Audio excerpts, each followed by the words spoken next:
ದಕ್ಷಿಣ ಕನ್ನಡ ಹಾಗೂ ಚಿಕ್ಕಮಗಳೂರು ಜಿಲ್ಲೆಯನ್ನ ಸಂಪರ್ಕಿಸುವ ಚಾರ್ಮಾಡಿ ಘಾಟ್ ಅರಣ್ಯ ಪ್ರದೇಶದಲ್ಲಿ ಭಾರೀ ಪ್ರಮಾಣದ ಬೆಂಕಿ ಕಾಣಿಸಿಕೊಂಡಿದೆ.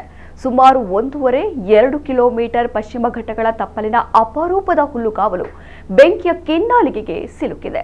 ಮೂಡಿಗೆರೆ ಅರಣ್ಯ ವಲಯದೊಳಗೆ ಬೆಂಕಿ ಕಾಣಿಸಿಕೊಂಡಿದ್ದು, ಪಶ್ಚಿಮ ಘಟ್ಟಗಳ ಸಾಲಿನ ಸೂಕ್ಷ್ಮ ಹುಲ್ಲುಗಾವಲು ಪ್ರದೇಶ ಬೆಂಕಿಗೆ ಆಹುತಿಯಾಗ್ತಾ ಇದೆ.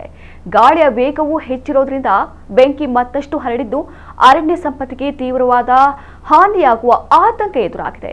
ಇನ್ನು ಕಿಡಿಗೇಡಿಗಳು ಉದ್ದೇಶಪೂರ್ವಕವಾಗಿ ಬೆಂಕಿ ಹಚ್ಚಿರಬಹುದೆಂಬ ಶಂಕೆಯೂ ವ್ಯಕ್ತವಾಗಿದೆ.